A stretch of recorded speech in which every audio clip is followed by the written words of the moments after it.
Good evening, everyone. My name is Celeste La Cabra. Welcome back to my channel.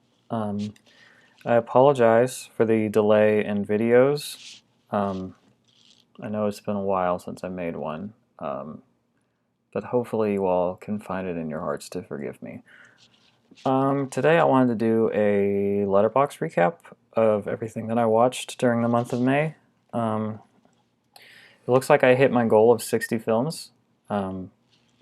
I typically try to meet that. Doesn't always happen, but you know. In any case, now 60 entries does sound a bit excessive, but it does include short films and featurette documentaries. Now, I don't mean to imply that those things don't count as films, or they shouldn't count in the diary, because I think that they should. But it should help keep it in perspective if you think I'm out here watching 2 feature-length films every single day. A lot of days, but not every day. So let's go through it. In terms of the ones that I own physically, I've pulled those out and I'll be showing them to you here. But a lot of these were rentals and streaming as well. So first up, we have Serial Mom. Now, I rented this through 3dblu-rayrental.com. If you don't know about them, it's sort of like DVD Netflix, which does still exist, but kind of sucks. Except like 100,000 times better, because they have 4Ks, boutique releases, and they also take requests. So I'm going to leave their link in the description below, and if you're interested, if that sounds like something that would interest you, please feel free to check them out. They're an amazing company, and they help me out a lot in terms of my film watching. So check that out. In terms of Serial Mom, I really loved it.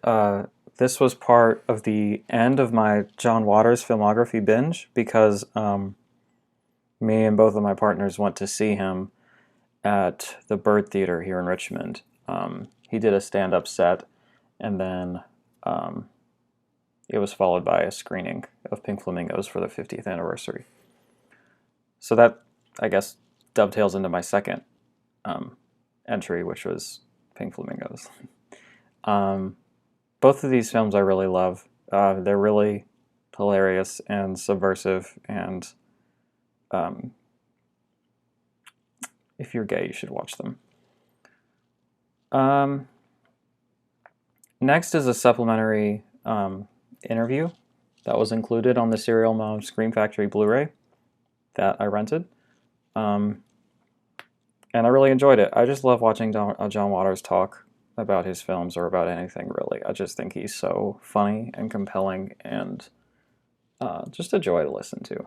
So following that up with a rewatch of Crybaby, which I watched with the commentary from John Waters this time. I love his commentaries as well as his interviews. I find them to be both insightful and hilarious. I don't know, John Waters is just a person that can find the humor in just about anything, and I don't know, he's just laughing through the whole thing. You get to laugh with him. Next is a film that I watched with my girlfriend on Shudder. It's called Kill List. This is a British film.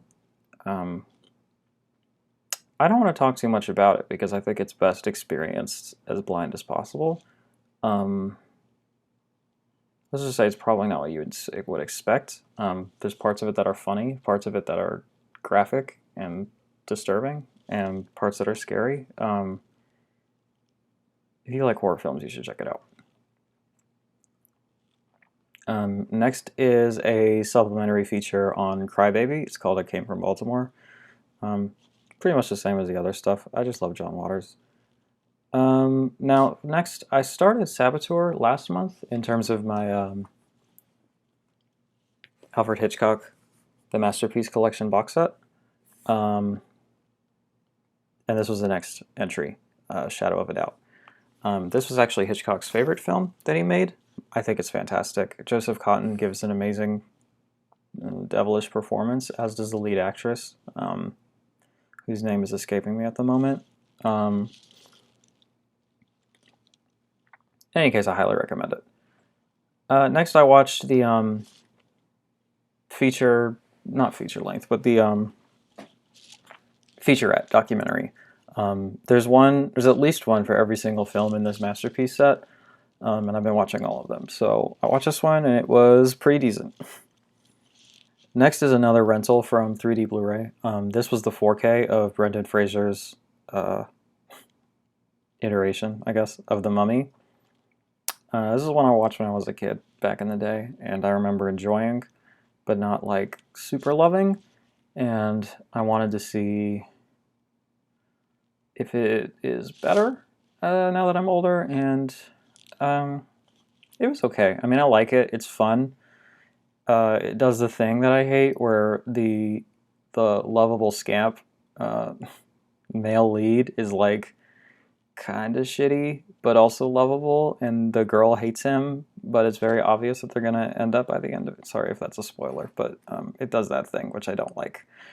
So that's The Mummy. It's okay.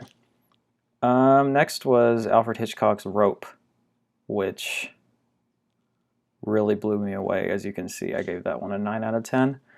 I'm embarrassed to say I didn't really pick up on the queer coding in it until I started reading about it afterwards. I was mostly focusing on the brilliant plot setup and editing or lack thereof. The performances are just all so good, and the writing is all so good, and the themes are so interesting. I don't think Hitchcock ever made a film like this again, and it's kind of a shame because I think it's so good, but a lot of people consider it to be an experiment that didn't pan out, and I don't agree with that. But check out Rope. It's fucking awesome. Okay, next. Next is the making of documentary for Rope, which goes into the queer subtext a lot, which I appreciated. One, because it's not something I had really thought of, and two, because I think a lot of people would probably roll their eyes at that when they see it, and they're like, "Why you got to make it political or whatever?" Even though that's clearly there, I'm not sure what to make of what Hitchcock was intending to say necessarily about that, but it's there. Next, me and my partners went to see The Northman at the theater. Robert Eggers is maybe my favorite contemporary director, and I wanted to support his new film because it is losing money. And I want to see more films like this being made and more films like this in the theater. I thought it was amazing. I meant to shoot a video review for it, but I never did it, and it's not particularly timely anymore. I guess let me know if you'd want to see it. I have thoughts and an analysis of it that I worked out, but suffice it to say that it's, I think, pretty brilliant. Next, we had some friends over, and they were surprised that we had never seen Lemonade Mouth, and were singing its praises, and we weren't convinced, or at least I wasn't. I'm not sure why this has such a good score, or why people seem to think on it so favorably when they don't seem to think the same about films like High School Musical or Camp Rock or something like that, because I think it's probably worse than those things. Some of the songs are okay, I guess. It's just so much. Not for me. Both in keeping with Ken over at Mid-Level Media's A Month of Hitchcock themed month, and the fact that the Faculty of Horror did an episode on this, I wanted to watch The Lodger, A Story of the London Fog over on the Criterion Channel. This is an early Hitchcock silent film about, I don't think it's explicitly about Jack the Ripper, but that's clearly what it's about. And I thought it was really great. I gotta be honest, the story doesn't really grab me. It suffers from the same sort of pacing issues that a lot of early silent films do for me, but the aesthetics and the imagery were so seemingly made for me and so beautiful. I actually put the accompanied score on mute and listened to Cradle of Filth's Dusk in Her Embrace, and that was fantastic. There were certain notes and shots that just lined up perfectly, and I highly recommend doing the same. Next was a rewatch for me, but the first time on 4K of Stanley Kubrick's A Clockwork Orange. Um, God, this film is so brilliant. I love it a lot. I like it a lot more than the first time I saw it, though I guess to keep it in perspective, the first time I saw it was on my ex-girlfriend's laptop in her college dorm room, so perhaps not the best or ideal viewing conditions for a film of this caliber, but I think it has a lot of interesting things to say about criminal justice, about psychology, and about violence in media. Um, but really, I think what it's saying the most forcefully is that Malcolm McDowell is one of the greatest actors of all time. So next, we move into the Hitchcock Classics 4K set. This is the first one. I don't have the second one yet, and I guess we'll see if I want it by the time I finish this box. But so far, I'm thinking no. Anyway, first one on there is Rear Window, and that's the one I watch next. That's actually a first-time watch for me. I gave it an 8, which the more I think about it, seems maybe a little bit low. It's one that stayed with me and that I really enjoyed. Yeah, I think it's pretty great, honestly. Jimmy Stewart gives such a great performance. The way it's filmed and directed, the sets that are built are so good, and his comments on voyeurism are intriguing, to say the least. Next is the accompanying documentary, Rear Window Ethics, which I thought was pretty good. Next was another rental from 3D Blu-ray of the 4K edition of Day of the Woman, aka I Spit on Your Grave. I could probably do a full video on this one. Suffice it to say, I think it's actually pretty great, and not the misogynistic screed that it was kind of known for being. I think it's actually a pretty fundamentally feminist text with a very brave leading performance and some really powerful sequences.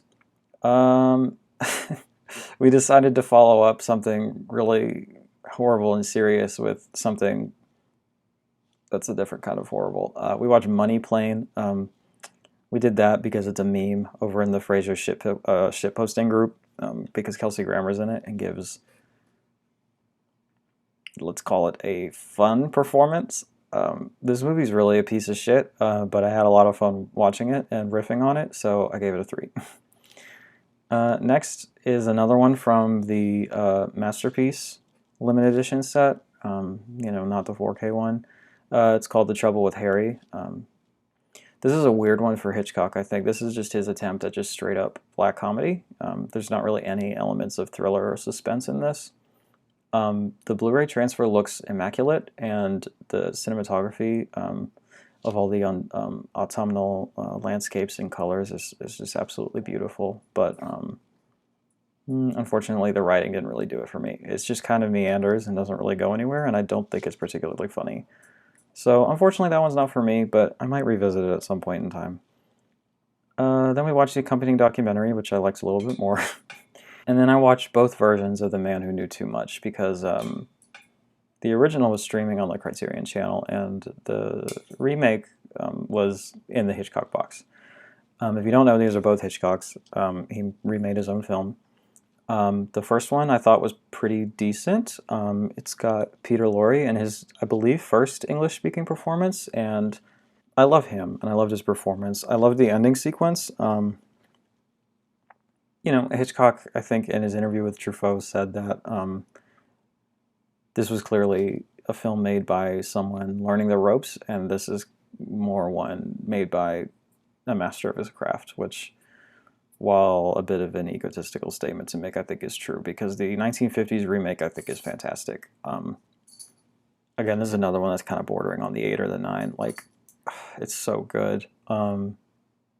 Everything about it is just absolutely fantastic. In terms of just a pure suspense, this one just had me absolutely at the edge of my seat and loving every minute of it, really. Thematically, it's maybe not as rich as some of his other ones, but in terms of a straight-up suspense, it's pretty hard to beat. Then we have the making of, which was fun, of course. And then next was another rental. I'm currently going through a all the Godzilla films. I went through the Criterion Showa set a year or two ago, and you know, these Heisei and whatever the other ones are called. Those ones are harder to find, and I don't really want to buy all the Blu-rays when there's definitely rumblings of another Criterion set. So this one was rented. It's not that great, to be honest. In terms of the story and the human elements, there are better ones for sure. But Godzilla Jr. is fucking adorable, and I love him. And Space Godzilla is fucking awesome, and I love him too. So just for the imagery alone and the monsters alone, I like it. I gave it a 7. Next was another one that I rented from 3D Blu-ray after having rented Unbreakable and really loving that. I wanted to see the next in the series, which is a slight spoiler, I guess. Sorry. But that's how it was advertised to me, is like, oh, it's the next one in the Unbreakable trilogy. But apparently that was a big surprise for people. So what can you do? Split. I honestly really loved it. I think it's great. James McAvoy gives such an entertaining and memorable performance, as does Anya Taylor-Joy, who I adore.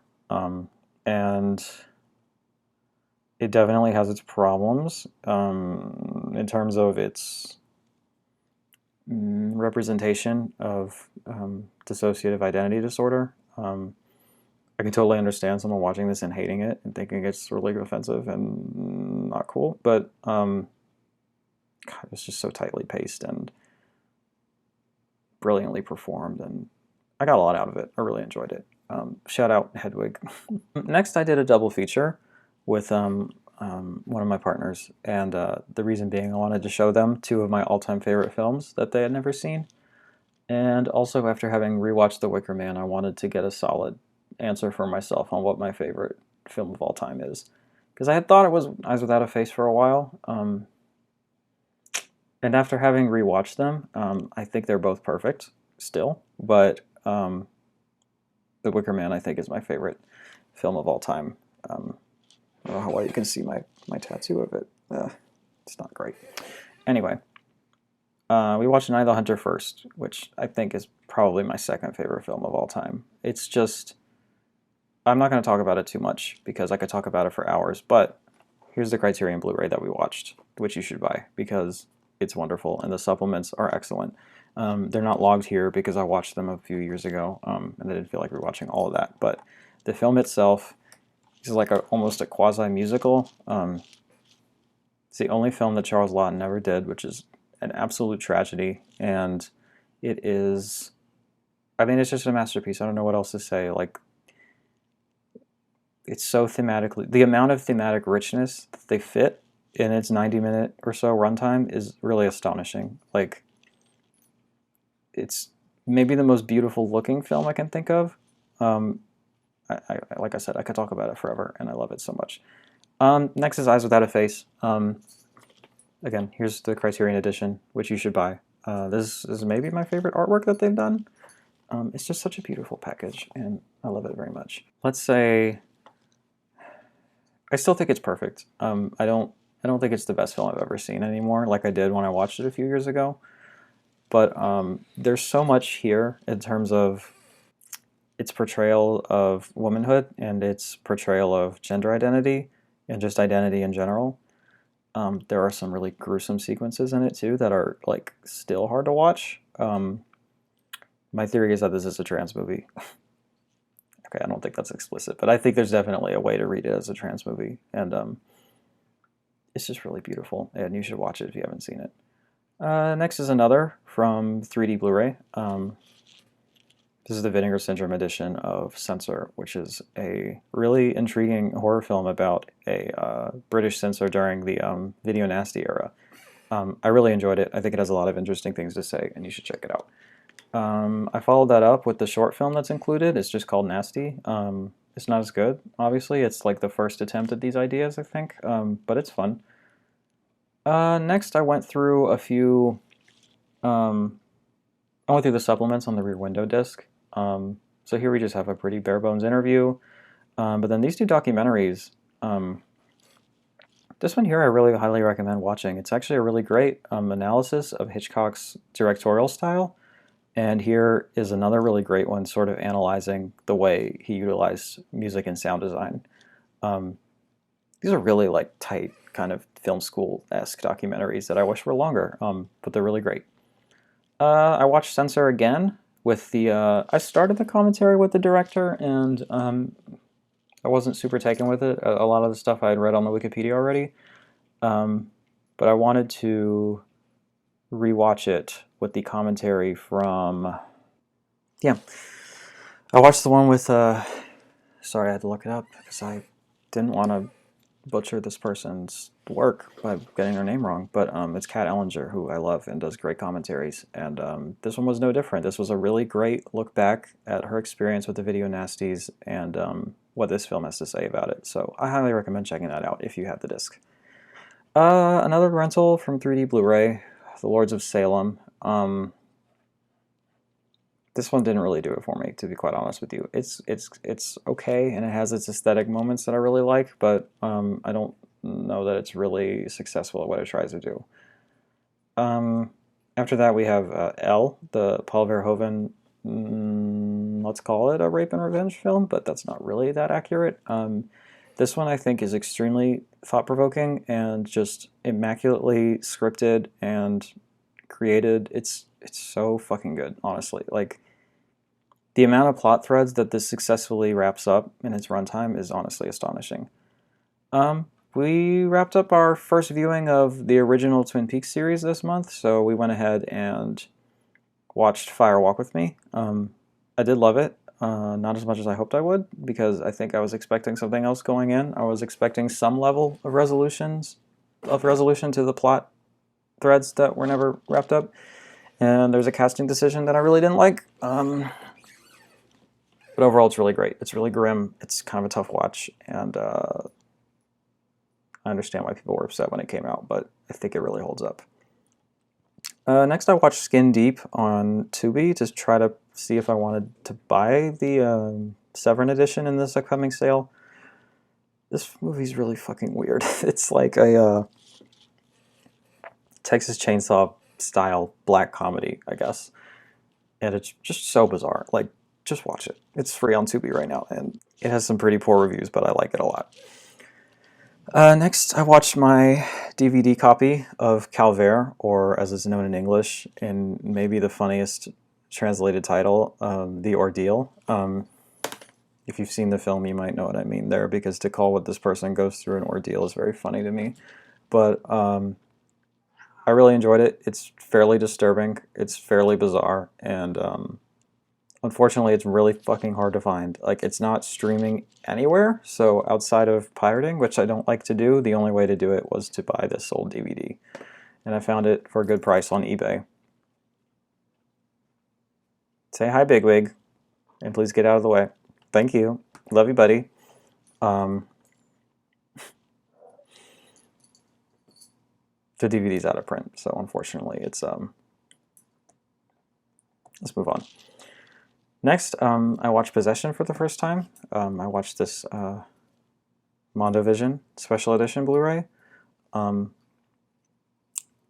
only is this one of the best films I've ever seen in my life, and probably the best first-time watch of the year for me, this Blu-ray edition is absolutely stunning. The transfer is nothing short of perfect. I don't know how you can even improve upon it if a 4K ever comes out. And I haven't watched the special features yet, but I'm really excited to do so. This is another one that I could probably talk about for hours, but suffice it to say, this is absolutely incredible, and like I said, maybe in the top 10 films I've ever seen in my life. Next is another one that we rented, Drop Dead Fred from Vinegar Syndrome. I didn't like this. I thought it was annoying, and I don't like the character. I didn't like the humor. It's a little bit sweet by the end, and I like what it's trying to do, but not for me. Next, we watched this limited edition indicator release of Irreversible. This one wasn't as tough to get through as I thought it would be, which is why I put it off for so long, but the style in which it's made, and I think what it's trying to say and accomplish, are just really masterfully done. I think it's excellent, but I, of course, would recommend it with severe reservations. You should probably read about it before you see it to see if it's something that you can handle. And I don't mean that in like a, oh, I'm so tough I can handle it. Like, seriously, like if this sort of thing is sensitive for you, you probably shouldn't watch this. That being said, I do think it's great. Next, we watched the accompanying short film that comes on it. It's called Intoxication, and it's just a person sort of speaking about their experience with AIDS, which I guess kind of ties in to some of the themes of homophobia on Irreversible, but otherwise it's kind of a strange, just it is what it is kind of short interview. So, I don't know. It's okay. Next, I rewatched Vertigo with the commentary from William Friedkin, which was pretty good. Not the best commentary I've ever heard, but he clearly loves the film and had interesting things to say about it. And the film is incredible, but you should know that, and you should watch Vertigo. Next, we watched Maurice on the Criterion Channel. This is part of the Merchant Ivory collection. This I wasn't super looking forward to because it seems like that kind of stuffy British thing that I'm not super into. But I knew it was gay, and what I didn't know is how gay it is. This film is extremely gay. It's extremely beautiful, and it's very long. But I think by the end of it, it's a rewarding experience, and you should check it out. Next, to complete the trilogy, I watched Glass. I watched my Blu-ray copy that I got for like a really good bargain, and that's what prompted me to watch the first two. I really liked it. I thought it was really fun, and I really enjoyed it, even though I understand that it has very deep problems, and a lot of it doesn't make any sense. I don't really have a rational big brain reason to say why it's actually good. I just really had fun with it. So that's that. Next on my Criterion edition of Eyes Without a Face, I watched the short film Blood of the Beasts, which is a kind of cinema verite documentary about a French slaughterhouse. If you're a vegan or you love animals like I do, this is a tough watch. But if you're not vegan, you should watch it. It's pretty brutal. I honestly covered my eyes and just read the subtitles for a lot of it. But I don't think there's anything wrong with that because the images are real and they're horrific. But the way he cuts it with the idyllic town life and the quotes that he uses at the end, it's a really brilliantly constructed sort of short documentary. I highly recommend it. Next, I rented Dead Heat from Vinegar Syndrome, the 4K. It looks good, but it's trying to be like 8 different genres at once, and I think it succeeds in some of those. And to be honest, I think I just hated the comic relief guy, the funny cop. Everything out of his mouth was cringeworthy and terrible, and I hated it.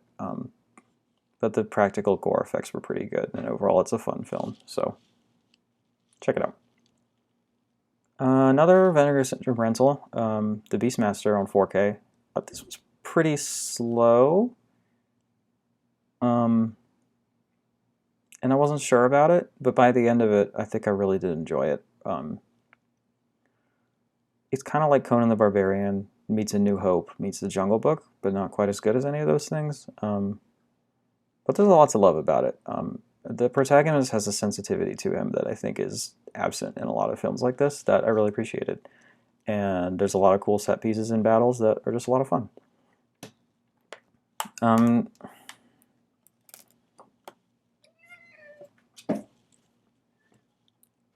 That's Bigwig again, saying hi. Next we have The Mummy Returns, which I rented and also liked better than The Mummy, I think, because it doesn't have that annoying relationship dynamic, and it's just more batshit insane, and the terrible special effects are really entertaining. This one's just like kind of a blast to watch with friends. It's not that great, but I like it. Next is a film called Experimenter. I watched my Blu-ray copy of this. This is a first-time watch for me, and it's based off of the Stanley Milgram experiments, which you might have heard about in a Psych 101 class or something.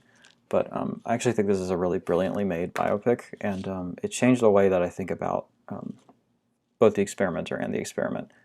So I highly recommend it. Next from the box set is North by Northwest.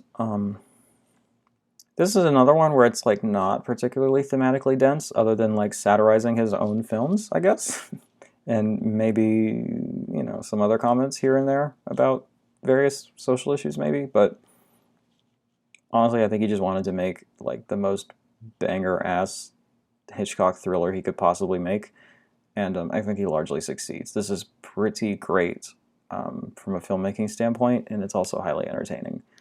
Cary Grant, I love always, and I think he does great. And oh man, this is also one of like the steamiest, like sexiest movies I think I've seen. Like, there's some really uh, not subtle sequences in this that I was just like, you know. Anyway, next on the Criterion channel we have The Bank Dick from W.C. Fields. I watched this because it's in the Criterion Collection and it's out of print. It's not that good. It's okay. Like, he has a good amount of films in the collection. When you count in his short films, and they're just not that funny. I'm sorry, they're just not that funny. There's also a sequence in this that is like extremely racist. That is really unfortunate, but what can you do? It's okay. There's some parts that make me laugh. Next is the Vertigo documentary, and a few short featurettes that were included with the Vertigo disc. This one was actually really good in terms of its restoration demonstration. It had me looking up a lot of things and learning new things. I just wish it went more in depth. It would say things that were very intriguing to me, and these people put months of effort into, and then just fly by like that. I wanted a more in-depth look into the restoration process, I guess. But I learned a lot about it, and it's certainly worth a look if you are a fan of the film. And these little featurettes, we have one about Saul Bass, who is just an incredible creator of title sequences. Edith Head, who probably designed the costumes on every single classic Hollywood film you can think of. And then Alma Hitchcock, his wife. I thought this was nice because it paid tribute to who was very much an undervalued part of his process, because she's a woman and she's not like credited at the beginning or whatever. But Hitchcock definitely credited her. The only problem I had with it is that maybe it kind of glosses over Hitchcock's problematic relationships with women, especially some of his stars. It's kind of a sappy fluff piece, but I do like that they took the time to give credit to a woman who deserves a lot more. Then I rewatched Psycho for, I think, the third time now. It's the first Hitchcock I ever watched. And of course it's great. Like, what else is there to say about it? Like, there's nothing I'm going to say about Psycho that is new or, insightful, I guess. Go watch Psycho if you've never seen it. And then finally, on the last day, I watched Muppets from Space on HBO Max because it was leaving. And I am a big fan of the Muppets, and I love them very much. This is, to me, is kind of like a lesser Muppets film in terms of the ones that I've seen, but even the lesser ones are still really great. The Muppets work best when they're just being funny, and they're really funny in a lot of these sequences. There's no songs, there's no original songs anyway. It has like a kind of a fun funk soundtrack, but I would have loved some original Muppet tunes, I guess. Overall, I recommend it. You should check it out. And then finally, on HBO Max, was also leaving, is Troll Hunter. I tried to watch this like in high school, I think, and I got like 10 minutes into it and didn't finish it. Not because it was bad or anything. I just don't remember why, to be honest. But I never finished it. And now I finally did, and it is certainly unique. I don't know if you're going to find another film like this, but I think the biggest thing I can say in terms of praise is that the special effects are really quite extraordinary, especially when you consider the budget they had to work with. I thought this would be a sort of thing where, like, because they can't actually do CG trolls with the budget they have, like, you wouldn't actually see them until maybe at the end, and then you get to finally see the troll. But no, this thing is, like, jam-packed with trolls. you know. Yeah, there's a lot about this that I think is very specific to Norwegian culture, and since I'm unfortunately not Norwegian, I don't quite pick up on all of it. But reading the Wikipedia helped. So, yeah, that's all 60 films I watched during May. This video feels like it was astronomically long, but I hope you got something out of it. Please leave me lovely comments that I can read. Please like the video to help me out. I would appreciate that. And subscribe to the channel if you want to see more of my stuff.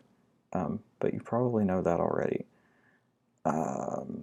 That's it. I love you very much, and I hope that your day ends better than it started.